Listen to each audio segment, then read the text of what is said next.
जो संगठन है किसान मोर्चा है, किसी भी प्रकार की इजाजत नहीं देता कि कहीं हुड़दंग किया जाए। तो मुझे लगता है कि ये जल्दी ही ये लोग जो इनका इस प्रकार का राजनीतिक दलों के कार्यकर्ताओं का एक काम है, वो जनता के सामने कुछ लोग तो बेपर्दा हो गए, कुछ समय के बाद हो जाएंगे। सर, आपने कहा कि गवर्नमेंट में पीछे रह गया जी, और भारतीय जनता पार्टी का उम्मीदवार जीतता है वहाँ पे गवर्नमेंट जी, उसी भारतीय जनता पार्टी के कैंडिडेट का विधायक है और आपके लंबे समय से आपके साथ है, जिस समय ये सब गवर्नमेंट हाउस का नाम भी गिनाया जा सके। देखिए, मैं एक बात कहना चाहूंगा कि कोई भी चुना हुआ प्रतिनिधि है, उसकी जिम्मेवारी है कि वो अपनी विधानसभा क्षेत्र की आवाज विधानसभा में उठाए। मुख्यमंत्री जो प्रशासनिक जो मशीनरी है उसके माध्यम से वो लोगों की इच्छाएं उनकी पूर्ति करे। सिरसा में भी पूरे प्रदेश के साथ साथ इस 2 वर्ष का जो हमारा दूसरी पारी जो शुरू हुई, इसका काल है, इसमें प्रयास हुआ है कि काम जो भी विकास के हैं वो हो। लेकिन आप भी जानते हैं और हम भी जानते हैं कि जो कोविड की बीमारी के कारण से लगातार 2 हम सब लोग लॉकडाउन हुए, अपने आप को लॉकडाउन हम सब लोगों को करना पड़ा। तो इसके कारण से कहीं कहीं जो चीजें होनी चाहिए उसमें कमी खाली सिरसा में नहीं, पूरे देश के अंदर इसकी कमी रही है। और मैं समझता हूं आगे भविष्य में ईश्वर करे बीमारी ना आए तो जो कहीं कमी रही है विकास की वो हम पूरी करेंगे। और अगली बात, जहां तक हमारे उम्मीदवार की बात है, गोविंद कांडा जी की बात है, इनको बहुत नजदीक से तो अब मिलकर के समझने का मौका मिला कि किस प्रकार से खाली सिरसा नहीं, पूरे सिरसा जिला जिसमें ऐलनाबाद भी आता है, समय समय पर जब भी जरूरत पड़ी गरीब कन्याओं की शादी से लेकर के मुझे जानकारी मिली कि 4000 से ज्यादा गरीब कन्याओं की शादियां गोविंद जी बाबा तारा कुटिया के सेवक होने के नाते करवा चुके हैं। जब कभी किसी गरीब परिवार को और किसी तरह की मदद की जरूरत होती है, गोविंद जी सामने निकल कर आते हैं। उसमें सिरसा के साथ साथ ऐलनाबाद के हमारे जो वहां जरूरतमंद परिवार हैं उनकी मदद भी होती है। अब जब कोविड का समय था, जब भी जिस भी संगठन ने जिस भी प्रकार के सहयोग की आवश्यकता महसूस की, जैसे सब सामाजिक संगठनों ने मिलकर के इस महामारी से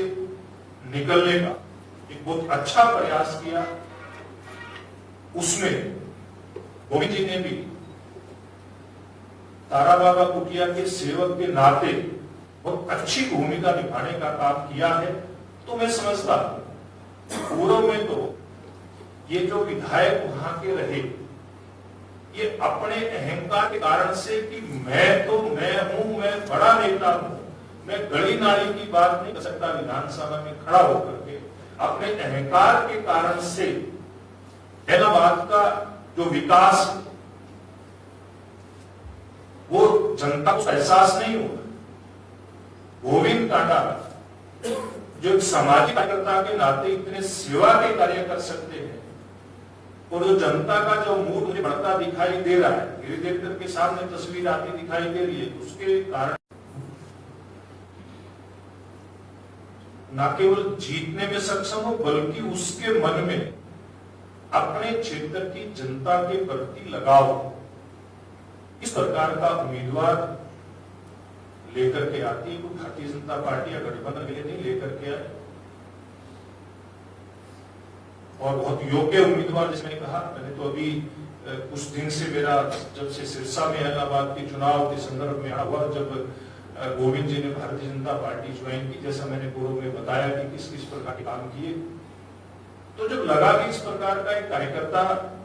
भारतीय जनता पार्टी का सदस्य बनकर के वो ऐलनाबाद क्षेत्र की जनता की सेवा करने का एक मन बनाए हुए हैं और उसके मन के अंदर कुछ करने की ललक, तो ऐसे उम्मीदवार को हम लोग लेकर के इस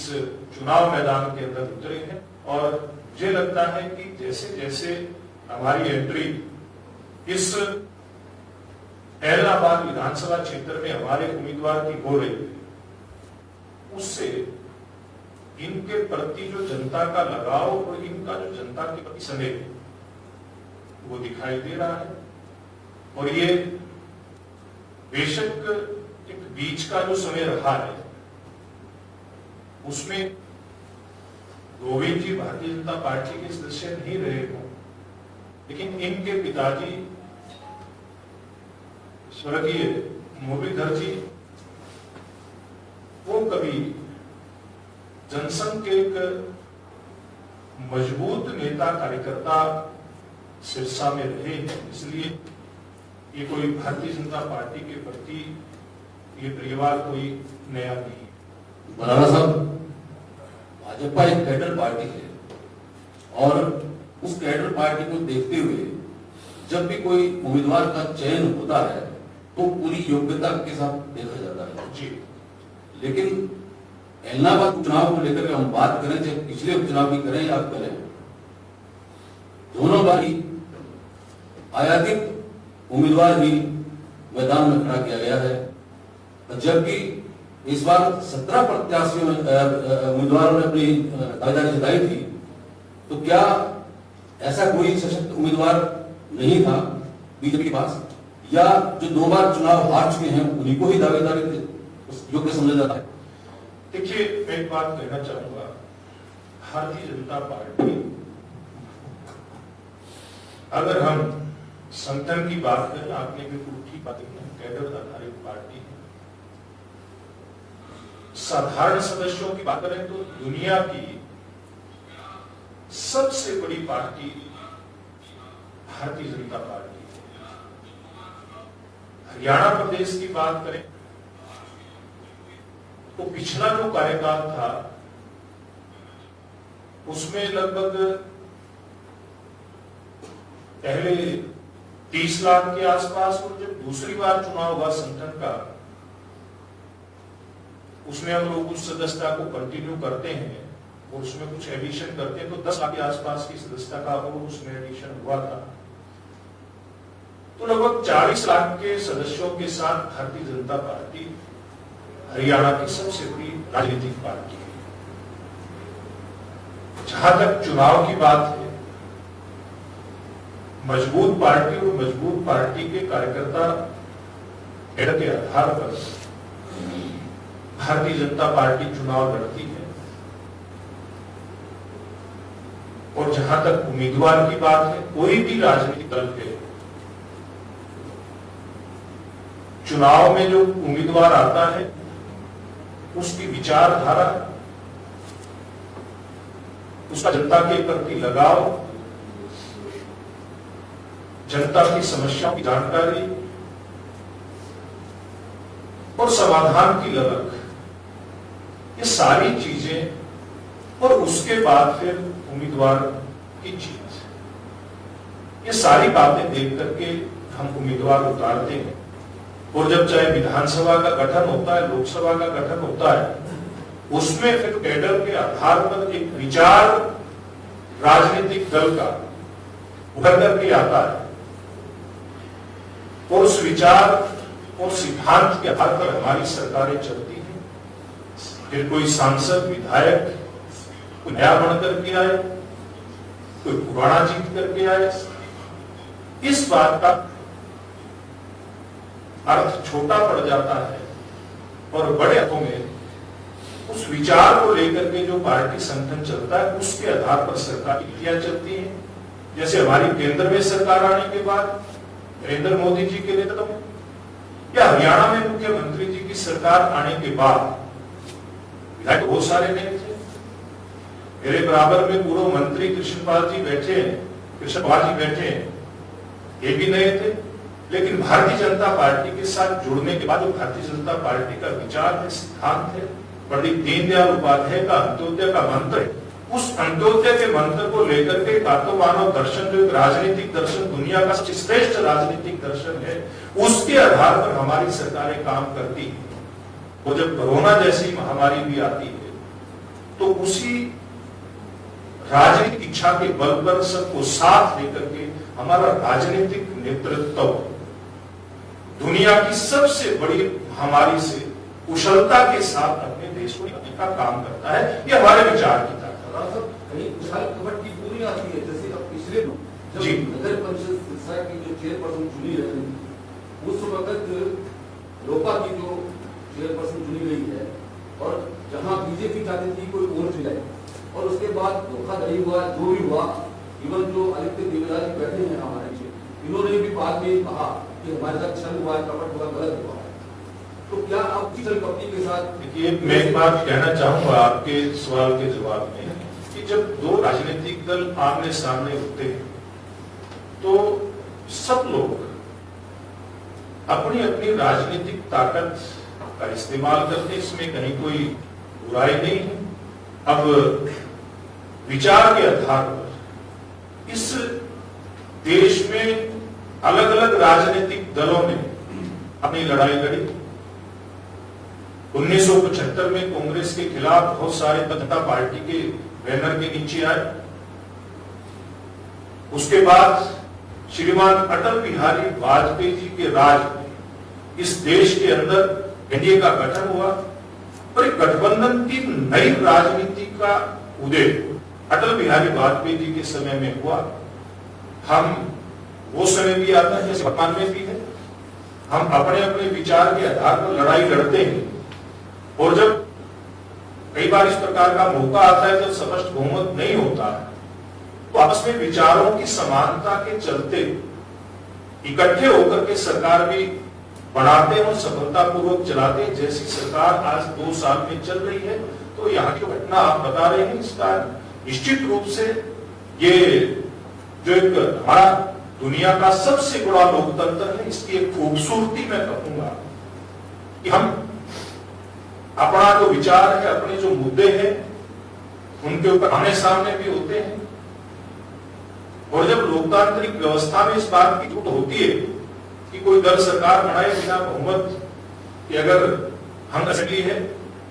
तो उसमें मौका आता है तो एक साथ मिलकर के न्यूनतम सारा प्रोग्राम बना करके सरकारें बनाते और चलाते हैं और सफलतापूर्वक अटल बिहारी वाजपेयी जी से लेकर हमारी एनडीए की सरकार नरेंद्र मोदी जी के नेतृत्व में बेशक हमें स्पष्ट बहुमत मिला, लेकिन बाकी दलों को भी साथ लेकर के चले और हरियाणा में हमारी सफलता की सरकार साथ चल रही है। इस प्रकार के मौके राजनीतिक क्षेत्र के अंदर आते हैं और भविष्य में भी कोई इस प्रकार की कोई घटनाएं होती रहेंगी। प्रहलाद जी, अभी आपने एक नारा दिया विकास का नारा जी, जो आपने इसमें दिए है, ऐसे 3 प्रमुख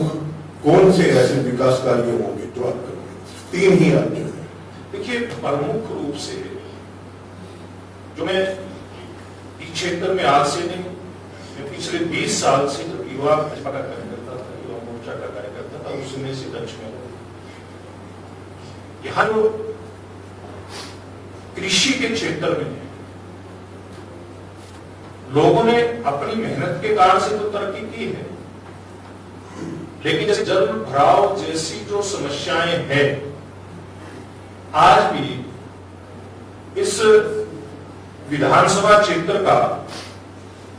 इस जिले का बल्कि लगभग 500 एकड़ का रकबा है जिसमें पानी का भराव है। उस पानी के भराव को यानी कि जो सेम है उस सेम ग्रस्त क्षेत्र को ठीक करना ये हमारी जिम्मेवारी है। और ये एक रिपोर्ट की बात, आज की बात नहीं कह रहा मैं, पिछली जो विधानसभा का मैं सदस्य था और अभय सिंह चौटाला भी उसके सदस्य थे, तो मैंने विधानसभा में एक दिन उनके ऊपर एक टिप्पणी की थी। मैं अभय सिंह आपके क्षेत्र में जब हम फतेहाबाद के भट्टू से उधर एंटर करते हैं चोपटा साइड से इलाहाबाद में,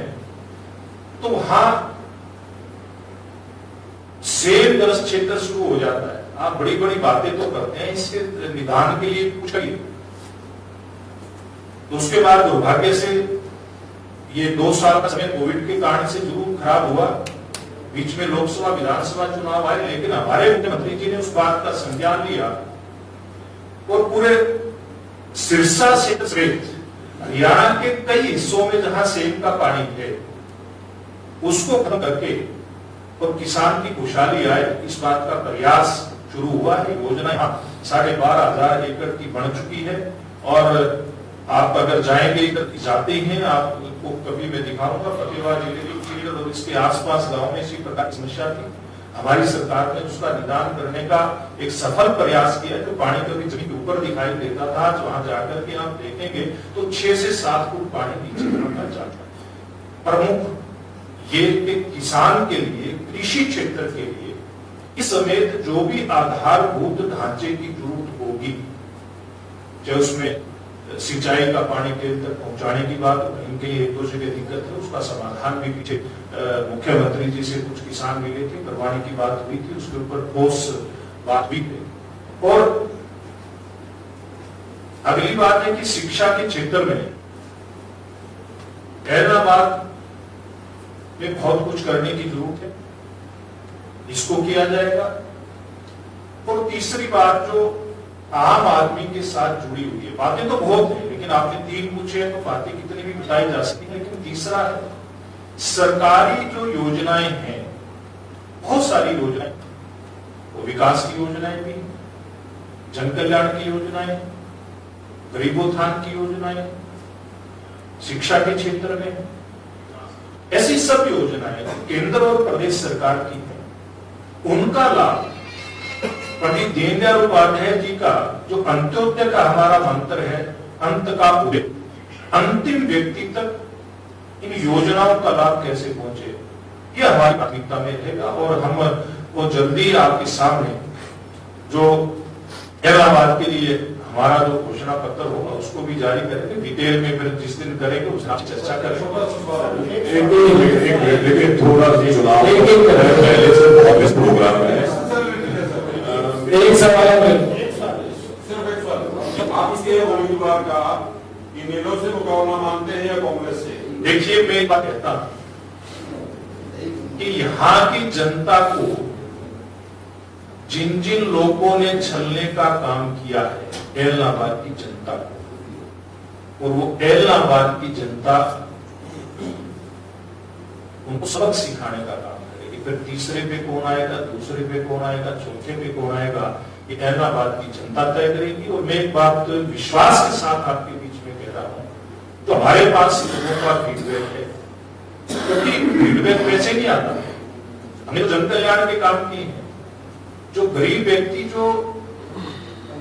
खास करके रोजगार की बात करें तो रोजगार आम आदमी के लिए, जैसे मैंने कहा ना, मैं और मेरा यहां चलता था एलनाबाद में, हमारी सरकार आने के बाद यहीं पर एलनाबाद विधानसभा क्षेत्र से एक अनुसूचित जाति परिवार से हमारी एक बेटी पुलिस में एएसआई सब इंस्पेक्टर भर्ती होती है। एक किसी क्षेत्र का शायद ये डबवाड़ी के आसपास का 2016 में भर्ती हुई थी, एससीएस उसमें वाल्मीकि समाज से वो भर्ती होता है, तो बेटी पुलिस में भर्ती, उसके उसका परिवार तो भट्टे के ऊपर ईंट बनाने का काम करता है, आज भी करता है। मैं कितने उदाहरण ऐसे बता सकता हूं,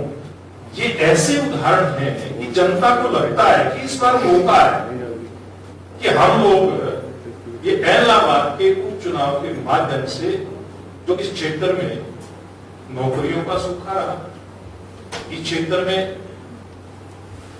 जो विकास की योजनाएं ठीक प्रकार से यहाँ का जो हमारा उसको कह सकते हैं प्रतिनिधि, उसने प्रयास नहीं किया, उस प्रयास को सार्थक करने के लिए अपना उम्मीदवार यहां से चुन करके भेजने का मौका, बहुत सारी ऐसी बातें जो जनता के दिल के अंदर है। और 30 तारीख को जब चुनाव में जाएंगे तो निश्चित रूप से कमल का बटन दबा करके हमारे गठबंधन के जो प्रत्याशी हैं गोविंद कांडा, उनको जिताने का काम करेंगे। आप सबका बहुत बहुत धन्यवाद। ऐसा एक मिनट आपके लिए है ना बाहर रुपये लेंगे आपसे बाहर मिलेंगे मैं एक जानकारी लेना चाहता हूं। जैसे आपने अभी कहा, मैं एक बात कहता हूँ खर्ची वाला आपने बताया, मैं सिर्फ एक जानकारी आपसे चाहता हूँ कि भाजपा और जनता गठबंधन के बाद ऐसा कोई एक उदाहरण दीजिए जो पर्ची सिस्टम पे खड़ा हो। देखिए, उदाहरण एक देने की जरूरत ही नहीं है। जितनी भी भर्तियां हुई हैं ऑन रिकॉर्ड, नहीं, जैसा आपने पहले चाहे मैं बता रहा हूं, देखिए एक मिनट के लिए आप सुनिए। आप हमारी सरकार जो आई 2014 में, उससे पहले की अगर बात करें तो 1999 से लेकर के 2004 तक केवल 11,800 बच्चों को रोजगार मिला है। 2005 से लेकर के 2014 तक 9.5 साल के कार्यकाल में हुड्डा साहब ने लगभग 20,000 लोगों को रोजगार दिया। और हमारी सरकार 85,000 से ज्यादा तो हरियाणा स्टाफ सिलेक्शन कमीशन के माध्यम से और लगभग 4800 के आसपास हरियाणा पब्लिक सर्विस कमीशन के माध्यम से रोजगार दिया। और एक एक बच्चे का उदाहरण अगर चाहोगे तो मेरे पास सूची है, मैं खाली नहीं बैठा हूं, रिकॉर्ड के साथ बैठा हूं, आपको उपलब्ध करवाएंगे, चिंता करने की बात नहीं है। 30 तारीख तक आपके बीच में है। आपका बहुत बहुत धन्यवाद। आप सभी भोज के लिए आमंत्रित हैं, आप सबका बहुत बहुत आभार। समय का पहिया घुमा के अब एक नई शुरुआत करिए, इस देश की सुनहरी धरती में नई जान भरिए, खिलखिलाते खेतों में खुशियों की बरखा करिए,